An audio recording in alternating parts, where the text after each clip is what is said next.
أعوذ بالله السميع العليم من الشيطان الرجيم من حمزه ونفخه ونفثه بسم الله الرحمن الرحیم۔ آٹھواں پارہ سورہ الاعراف، آٹھواں پارہ سورہ الاعراف، اس کا 9واں رکوع۔ آٹھواں پارہ جو ہے اس کا یہ 16واں رکوع۔ سورہ الاعراف جو ہے اس کی آیت نمبر جو ہے وہ 69 ہے۔ اس سے قبل کل جو آیات ہم نے پڑھی ان آیات میں سیدنا ہود علیہ السلام اور ان کی قوم عاد، ان کا تذکرہ تھا۔ یہ قوم عاد جسے عاد ارم بھی کہتے ہیں، عاد اولا بھی کہا جاتا ہے۔ عاد اولا کہنے کی وجہ یہ ہے کہ اولا کا معنی ہوتا ہے پہلی، کیونکہ قوم جو سمود ہے نا اسے بھی عاد کہہ لیتے ہیں، لیکن اسے کہتے ہیں عاد ثانیہ، دوسری قوم عاد، تو اس لیے ان کے مقابلے میں ان کو پھر عاد اولا کہا جاتا ہے۔ اور یہ جو ہے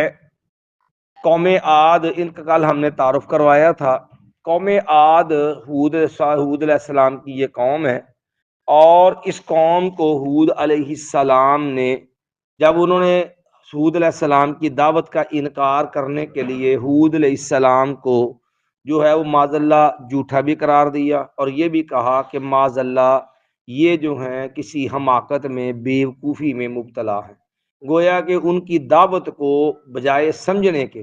الٹا ان کی عقل، حماقت اور بیوقوفی کی علامت بنا لیا گیا اور ان کی تکذیب کر دی گئی۔ اس کے جواب میں پھر ہود علیہ السلام نے تعارف کروایا کہ دیکھو تم بات سمجھ نہیں رہے، میں کوئی اپنی مرضی سے نہیں آیا، میں رب کا مقرر کردہ ہوں۔ پھر میرا مقصد کیا ہے؟ میری کو اپنی ذاتی کو خاندانی دعوت نہیں، یا کسی اپنے گھر بڑے کا مسئلہ نہیں ہے، میں تو رب کے پیغام لے کے آیا۔ تیسرے نمبر پر میں تمہارا خیر رکھا ہوں، یعنی میں تمہارا ہی نفع بھلائی سوچ رہا ہوں، تمہارے ہی فائدے کے لیے کچھ کہہ رہا ہوں، اور پوری ذمہ داری امانت سے اپنی جو ہے وہ بات جو ہے آپ تک پہنچا رہا ہوں۔ اب قوم کا نبوت پر دوسرا بڑا اعتراض جو اس سے پہلے ہم نے پڑھا کہ وہی اعتراض نوح علیہ السلام پہ تھا، یہی اعتراض صالح ہود علیہ السلام پہ ہے، اور نبی علیہ الصلوۃ والسلام پہ قرآن نازل ہو رہا ہے، اور یہ واقعات بیان کیے تھے۔ کیوں کہ جو اعتراض نوح علیہ السلام پہ، جو اعتراض ہود علیہ السلام پہ، بے عین ہی وہی اعتراض رسول اللہ پہ تھا۔ تو کافروں کو تنبیہ ہے کہ دیکھو اپنی روش دیکھو، تم جاتے ہو نا یمن کو اور تم جاتے ہو شام کو، تمہارے رستے میں یہ عاد اور سمود کی بستیاں ہلاک ملتی ہیں نا، ان لوگوں کے پاس بھی رسول آئے تھے۔ جو اعتراضات تمہارے تھے وہی اعتراضات اللہ کے نبیوں کے خلاف ان کے بھی تھے۔ ذرا دیکھو تمہارا جو ہے وہ قرورہ کس سے ملتا، تمہارا جو ہے وہ نسب کن سے ملتا، تمہارے جو ہے وہ معاملات کن سے ملتے، کہ تم انہی معذب قوموں والی روش کے اوپر ہو، اور تم بھی نبیوں کو اسی وجہ سے جھٹلا رہے ہو جیسے پہلے کافر قوموں نے جھٹلا دیا۔ تو فرمایا اوا عجیب تم، تو ہود علیہ السلام نے کہا کیا اور تم حیران ہوتے ہو، تعجب کرتے ہو، اس بات میں بڑا عجیب سمجھتے ہو، ان جاءکم ذکر من ربکم، تم حیران اس بات پہ ہو رہے ہو کہ آ چکا ہے تمہارے پاس ذکر تمہارے رب کی طرف سے، نصیحت والی بات، جو بات تمہیں جو سمجھانا مطلوب ہے، خیر خائی کی بات تم تک اب رب کی طرف سے آ چکی ہے۔ اور آئی کس کے پاس ہے؟ اعلی رجل منکم، ایک ایسے آدمی پر جو تمہیں میں سے ہے، میں بھی تمہاری قوم کا فرد ہوں نا، تمہاری قوم کا ایک انسان، تمہیں اس بات پہ حیرانگی ہے کہ تم نے کیا دیا کہ یہ تو ہم جیسے ایک انسان نبی کیسے ہو سکتا ہے؟ نبی ہو تو انسان ہی ہونا چاہیے، انسان تو نبی نہیں ہونا چاہیے۔ یہ اعتراض تھا رسول اللہ صلی اللہ علیہ وسلم پر بھی، تو یہی اعتراض نوح علیہ السلام پر بھی تھا، یہی صالح علیہ السلام پر بھی۔ تو نبی ہوتا ہی اولاد آدم میں سے ہے، اور ان میں سے بھی مرد نبی ہوتا ہے، کوئی عورت نبیہ نہیں ہوتی، اور اللہ جن سے نبی نہیں بنایا۔ رسول اللہ کی تکذیب کی بنیاد بھی یہی تھی کہ انہوں نے بھی کہا تھا فَأُنزِلَ هَٰذَا مِن بَيْنِنَا، کہ ہمارے اوپر، ہمارے میں سے ایک انسان پر یہ کلام آ گیا، مایا لِيُنذِرَكُمْ، فرمایا وہ نبی آیا جو تم اس بات پہ حیران ہو کہ تمہارے پاس تمہارے رب کی طرف سے ایک نصیحت آ گئی تم ہی جیسے ایک آدمی کو، لیونذرکم، اور مقصد کیا اس نصیحت کا کہ وہ تمہیں ڈرائے، تمہیں تمہاری بد عمالیوں کے انجام سے، تمہاری غلط روش کے انداز سے، اللہ کا عذاب جہنم جو تمہاری اس بد عملیوں کا نتیجہ ہے، اللہ کا نبی تمہیں اس عذاب سے ڈرانے کے لیے ہے، لیونذرکم، تاکہ وہ تم کو ڈرائے۔ وَاذْكُرُوا إِذْ جَعَلَكُمْ خُلَفَاءَ مِن بَعْدِ قَوْمِ نوح، اب اس قوم کو صالح علیہ السلام نے دو اعتبار سے ڈرایا۔ ایک چیز تو یہ ہے کہ تمہارے ماضی قریب کے اندر تم بھی جانتے ہو کہ پوری دنیا پہ طوفان آیا، اور وہ طوفان نوح تھا، جس کے اندر پانی اتنا اونچا تھا کہ کسی کے لیے بچاؤ ممکن نہیں تھا، اور پھر اس کے نتیجے میں نوح علیہ السلام تو پار لگ گئے، ان کی کشتی میں جو سوار ہوئے بچ کے باقی سب ہلاک ہو گئے، غرق ہو گئے، سارے تباہ ہو گئے۔ مایا یہ حالات تم بھی جانتے ہو کہ اس قوم کا حشر کیا ہوا، نوح علیہ السلام کی محنت کے نتیجے میں، دعوت کے نتیجے میں وہ مانے نہیں، اور اعتراض تمہارے بھی وہی تھے جو نوح علیہ السلام کے اوپر کافروں کے اعتراض تھے۔ تو فرمایا اللہ نے ان کے بعد دوبارہ تمہیں زمین میں آباد کیا، تمہیں اپنی نعمتوں سے نوازا۔ کیا تم ان کا انجام دے کے سمجھتے نہیں کہ پھر تم بھی اس ڈگر پہ ہو، پھر اللہ کے صاحب کو دعوت دینا چاہتے ہو کہ جو روش نبی کے خلاف ان کی تھی وہی نبی کے خلاف تمہاری روش ہے؟ ٹھیک ہے، تم اگر اپنا رب کی نعمت دیکھو نا کہ اللہ تمہیں دوبارہ زمین میں آباد کیا ہے۔ اب وہ بھی جانتے تھے کہ نوح علیہ السلام کی قوم کے نتیجے کا تکذیب کے نتیجے میں طوفان آیا اور ساری قوم میں کیا ہو گئی، ساری قوم برباد ہو گئی تھی۔ مایا پھر اپنے آپ ایک نظر ڈالو، تم اپنے جسم پہ، اپنی ذات پہ نظر ڈالو، اپنے قد کاٹ، اپنی صلاحیتیں، جو اللہ نے قوت طاقت تمہیں دی ہے، بتاؤ کہ یہ قوت طاقت دینے والا کون ہے جس نے تمہیں اتنا بڑا احسان کیا، تم پھر بھی اس کی نعمت کی قدر کرتے؟ کیونکہ اللہ نے کہا تھا نا کہ اللاتی لم یخلق مثلها فی البلاد، اللہ نے ان کو اتنا طاقتور پیدا کیا تھا کہ اللہ نے ان جیسا طاقتور بعد میں کوئی مخلوق پیدا کی ہی نہیں، قوم ہود جیسی۔ اور اللہ تعالیٰ نے قرآن جی میں بتایا کہ ان کے قد لمبے، اتنے لمبے قد تھے نا کہ جب یہ عذاب سے ہلاک ہو کے ان کو الٹے منہ گرے پڑے تھے نا، تو قرآن نے کہا اگر لوگ ان کو دیکھیں نا تو پتہ کیا لگنا تھا، کأنہم اعجاز نخل خاویہ، یوں تھا گویا کہ کھجوروں کے درخت ہیں جو جڑ سے اکھاڑ کے پھینک دیے گئے۔ کھجور کا درخت ویسے بڑا لمبا ہوتا ہے، پھر وہ کاٹا ہوا نہیں ہے، وہ جڑ سے اکھڑا ہوا ہے، کہ پورے کا پورا او لمبے لمبے بندے نے اور سارے الٹے منہ گرے پڑے ہیں عذاب کے نتیجے کے اندر۔ 8 راتیں 7 دن مسلسل ان لوگوں پہ ٹھنڈی ہوا کا عذاب آیا تھا۔ میں تم اپنے آپ کو دیکھو، قد کاٹ دیکھو، وزادکم فی الخلق بسطۃ، اس نے زیادہ کیا تم کو، بڑھا دیا تم کو، میں پھیلا دیا تم کو، زادکم اس نے زیادہ کر دیا تم کو، بڑھا دیا تم کو، فی الخلق پیدائش میں، بسطۃ بہت زیادہ۔ تم دیکھو کہ تمہیں اللہ نے کس قدر کبھی جسے قد کاٹ تمہیں عطا کیے، اور اللہ نے تجھے تنحتون من الجبال بیوتا، تو دیکھو تمہیں اتنی طاقت دی کہ تم جو پہاڑوں کو تراش کر کے جو ہے تم محلات تعمیر کر لیتے ہو۔ فَاذْكُرُوا آلاء اللہ، تو اب جو اللہ نے جو رب قد کاٹ دینے پہ قادر ہے، وہ لک توڑنے پہ بھی قادر ہے، وہ کمر تو وہ تمہیں گرانے کے بھی قادر ہے، جو یہ نعمتیں دینے پہ قادر ہے نا، وہ نعمتیں چھیننے پہ بھی قادر ہے۔ تو فرمایا فَاذْكُرُوا، تم یاد کرو، آلاء اللہ، اللہ کی نعمتوں، کیونکہ نعمت اللہ نے دی ہیں تو اس کو یاد کرنے کا مطلب ہوتا ہے کہ اس کا شکر ادا کرو، ان کی قدر کرو، ان نعمتوں کو اپنے رب کی بندگی عبادت میں کھپاؤ، اس کو نشکری، کفر کرنے میں، بدکاری میں، غلط کاموں میں ان نعمتوں، ان صلاحیتوں کو ضائع نہ کرو، کیونکہ اچھے کاموں میں لگاؤ گے، نیکی میں، یہ اس کی قدر ہوگی، نجائز گناہ کے کام میں جاؤ گے تو یہ نعمت کی کیا ہوگی، نہ قدری ہوگی، اور نعمت کی نہ قدری کا نتیجہ اللہ پھر نعمتیں چھین لیتا ہے۔ اللہ نے کہا لئن شکرتم لازیدنکم ولئن کفرتم، اگر تم شکر کرو میں اور زیادہ دوں گا، اگر تم کفر کرو گے تو یہ میرا عذاب بڑا سخت ہے۔ اور یہی بات اللہ نے ایمان والوں کو سمجھائی ہے، خاص کر میں 40 سال کی عمر ہو جائے نا، اپنا انداز بدل لو، ویسے تو ساری زندگی بندے کو مجھ کا شکر گزار ہو چاہیے نا. اب 40 سال کے بعد خاص کر یہ بات سمجھائی کیونکہ اب بندہ اس کی جوانی ڈل گئی, اب اسے دوبارہ جوان نہیں ہونا, اب مزید دن بدن اس نے کمزوری کی طرف جانا اور اینڈ موت ہے.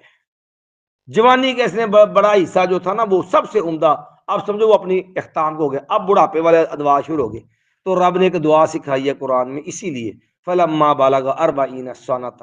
جب بندہ 40 سال کو پہنچ جائے نا تو پھر اللہ سے یہ دعا کرے, اور رب اوزینی ان اشکر نعمتک التی انعمت علی وعلی والدی, اللہ مجھے توفیق دے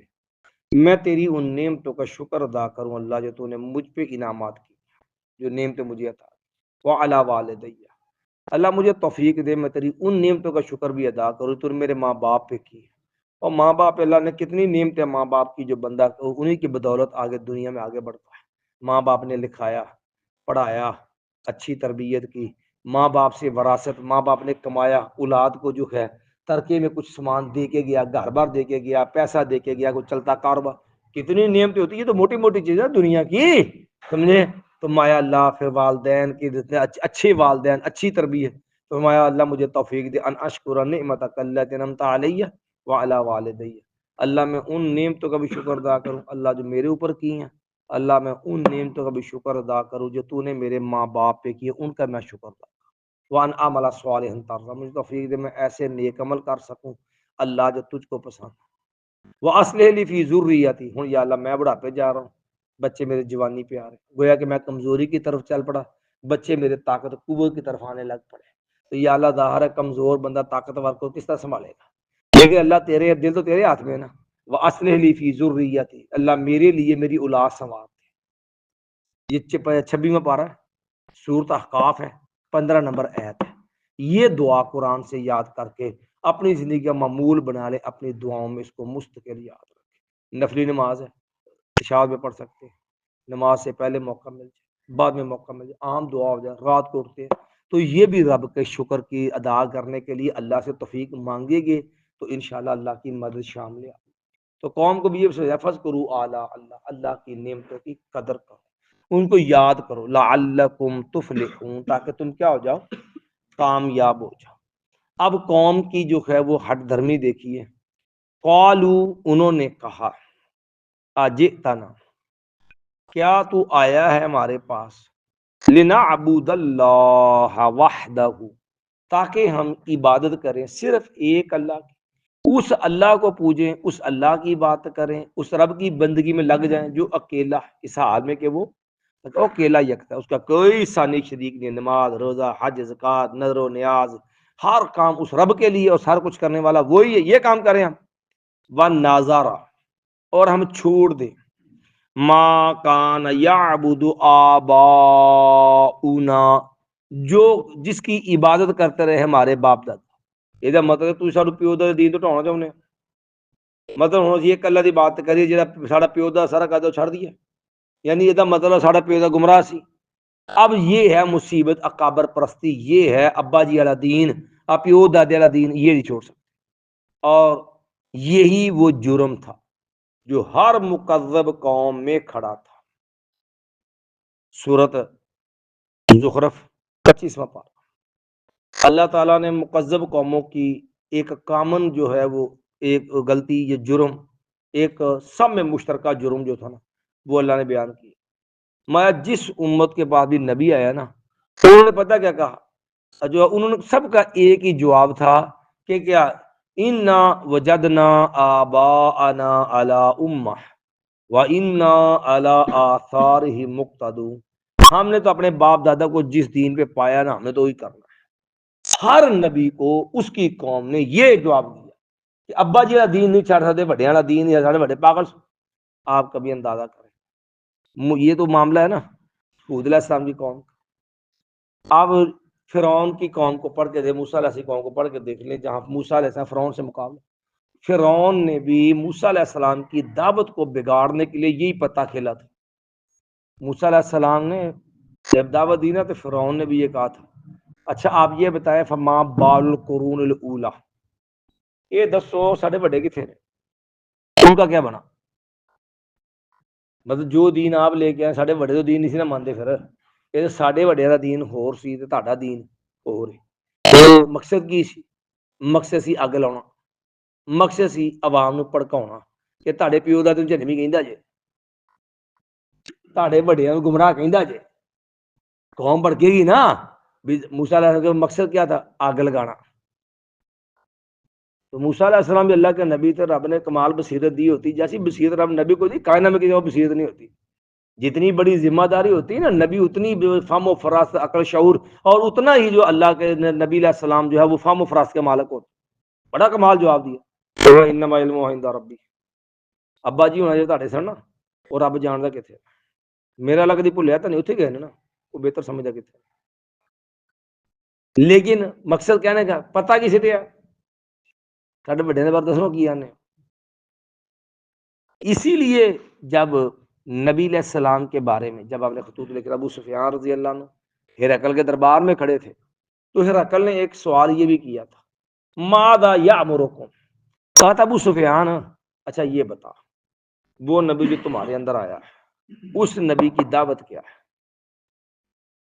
وہ کیا کہتا تمہیں کیا کرنا ہے تو ابو سفیان رضی اللہ عنہ کہا تھا امرنا بصلۃ الارحام وکسر الاوثان وصلۃ الارحام اس نبی کی دعوت یہ ہے کہ ہم جو نماز پڑھے روزہ رکھے اللہ کا شرک نہ کریں اور ہم بتوں کو چھوڑ دیں اور اس کی دعوت یہ بعد رشتہ داروں سے رشتہ داری کو جوڑو اور اس کی دعوت واترکو ما یقول آباؤکم ابو سفیان نے ہرقل کے دربار میں کھڑے ہو کے بھی کہا تھا کہ محمد رسول اللہ صلی اللہ علیہ وسلم کی دعوت یہ ہے کہ ابا جی والا دین نہیں چلنا واترکو ما یقول آباؤکم جو پیو دادا کہتا رہا اس کو چھوڑ دو نبی علیہ السلام نے کی فرمایا لتتبعن سنن من کان قبلکم حذو النعل بالنعل آپ نے میں میری امتیوں امت میں اتنا بگاڑ آ جانا کہ میری امت کے لوگ پہلے یہ گمراہ قوموں کے نقش قدم پہ چلیں گے اس طرح برابر ہو جس سے جوتے کے دو تلوے برابر ساریاں آتاں کافر قوم والیاں نے آ جان گی ہون گے مسلمان جی میں جوتی دو تلوے فرق نہیں نہ ہوتا اے میں فرق کوئی نہیں رہنا اس قوم جرم کی ابا جی بڑے ساڑے پیو دادا اج بھی کلمہ پڑھن مسلمان پوچھو کتنے کھلوتا ہے ساڈے بڑے پاگل سن لے ساڈے سارے بڑے قادر ہیں حتیٰ کہ اگر کسی بندے کو اللہ سمجھ دیتا نا دین کی لیکن وہ کمزور ہوتا تھوڑا جہا کیونکہ برادری کے مقابلے میں کھڑا ہونا یہ بڑے جگرے کا کام ہوتا ہے اللہ کی توفیق ہونا تو بندہ دین کی بنیاد پہ شریک کے خلاف کھڑا ہو سکتا ہے ورنہ آپ بہت سارے لوگوں کو دیکھ لیں اللہ نے دین کی سمجھ دی ہے وہ بظاہر ماشاءاللہ نماز صحیح پڑھتا ہے وہ عقیدے کے معاملے میں سمجھدار ہے اس کو ماشاءاللہ پتہ ہے کہ یار خرافات سے نہیں کرنی لیکن جہاں برادری کا دین آ جائے گا نا شریک والا وہ سب میں بیٹھا ہوگا وہ کولوں سے بھیجے گا وہ قرآن خان سے بھیجے گا حتیٰ کہ جو برادری کے شادی بیاہ کرنا اتنے بیٹھا وہ کی کریے جی پھر چلنا پہ محلے داری کی ہوئی لے مینوں کہ تو بڑا بھابی تو بڑا فلانا وہ بیچارہ نا اپنی کمزوری کی وجہ سے حالانکہ بھابی والا کا روڑا اس کو سمجھ ہے کہ یار دین اصل کیا لیکن اس بیچارے میں جرت نہیں ہوتی ابھی یہ دین میں وہ رسوخ پختگی نہیں ہوتی کہ پاؤں پہ کھڑا ہو سکے کیوں شریک کے مقابلے برادری کے مقابلے میں کھڑا ہونا یہ بھی ایک بہت بڑا جہاد ہوتا ہے اسی لیے دیکھا جائے تو اسی لیے تو کہتے ہیں او قتال جہاد اللہ کے راہ لڑنا یہ نہیں ایڈا اوکھا کام جنہ دعوت کا کام مشکل ہوتا ہے کیوں اتنے تو ایک بار مرنا ہے اتنے روز مرنا ہے اتنے ایک بار مرنا اتنے ہر ایک نال مرنا ہے ہر ایک نال جینا ہے یہاں بار بار ٹکرا ہونا ہے یہاں ہر موقع پہ ٹکرا ہونا ہوتا ہے اس لیے یہ میدان مانوش کو ہوتا ہے تو ان نے کیا کہا اچھا تسی کہنے ہو ایک اللہ منی ہوں جو ہمارے بڑے جس کی بات وہ چھوڑ دیں وہ نظر ماں کانا یعبد آباؤنا اور ہم چھوڑ دیں جس کی بات کہتے ہیں ہمارے باؤ اجداد اب آئے نخوت پہ اور آگے بدماشی پہ کیا لے کے اعلانیہ کھلی تکذیب پہ آگے سے سارے کہنے لگے اچھا پھر جی تسی ہن یہ دین لے کے آئے ہو نا یہ سانو ہی بارے کھانا پھر ہن فاتنا بما تعدنا فاتنا تو لے آ ہمارے پاس بما تعدنا جو تو ہمیں وعدہ دیتا ہے جا پھر لے آ جو ہوندا جے کر لو نہیں یہ مانتے جڑے عذاب سانو سننے ہو نا کہ تسی ہلاک ہو جاؤ گے مارے جاؤ گے اللہ دا عذاب آ جائے گا جاؤ لے آ پھر فاتنا تو لے آ ہمارے پاس بما اس چیز کو تعدنا جس کا تو ہمیں وعدہ دے رہا ہے ان کنت من الصادقین، اگر ہے تو سچے لوگوں میں سے۔ اس سے آگے پھر آیت میں تفصیل ہے، ان کے عذاب کی بھی تفصیل ہے، پھر ان کے جو نظریات تھے ان کی بھی کچھ تفصیل ہے، انشاءاللہ اس سے آگے انشاءاللہ کل پڑھیں گے، یہاں تک دہرا لیں۔ فرمایا آوا عجیب تم، کیا تم حیران ہو رہے ہو اس بات پر، ان جاءکم ذکر من ربکم، کہ آ چکا ہے تمہارے پاس ذکر نصیحت تمہارا رب کی طرف، علی رجل منکم، تمہیں میں سے ایک آدمی پر، لینذرکم، تاکہ وہ ڈرائے تم کو، واذکروا، اور تم یاد کرو، اذ جعلکم خلفاء، جب اس نے بنا دیا تم کو جانشین، جعلکم، اس نے بنا دیا تم کو خلفاء جانشین، من بعد قوم نوح، قوم نوح کے بعد، کیوں کے بعد تمہیں دوبارہ زمین میں آباد کیا، وزادکم، اور اس نے بڑھا دیا تم کو فی الخلق، پیدائش کے اندر یا قد و قامت کے اندر، بسطتاً، بڑھانا، خوب تمہیں تمہاری قد و قامت میں بڑھا دیا، فاذکروا آلاء اللہ، تم یاد کرو اللہ کی نعمتوں کو، لعلکم تفلحون، تاکہ تم کامیاب ہو جاؤ۔ قالوا، تو انہوں نے کہا، اجئتنا، کیا تو آیا ہے ہمارے پاس، لنعبد اللہ وحدہ، کہ ہم عبادت کریں ایک اللہ کی، ونذر ما کان یعبد آباؤنا، اور ہم چھوڑ دے جس کی عبادت کرتے رہے ہمارے باپ دادا، ایسے تو کہتے پھر نہیں ہونے لگا، فاتنا، تو لے آ ہمارے پاس، بیما تعدنا، اس چیز کو جو تو وعدہ دیتا ہے ہم کو، ان کنت من الصادقین، اگر تو سچے لوگوں میں سے ہے۔ ابھی ہم دیکھ اشہد ان لا الہ الا انت استغفرک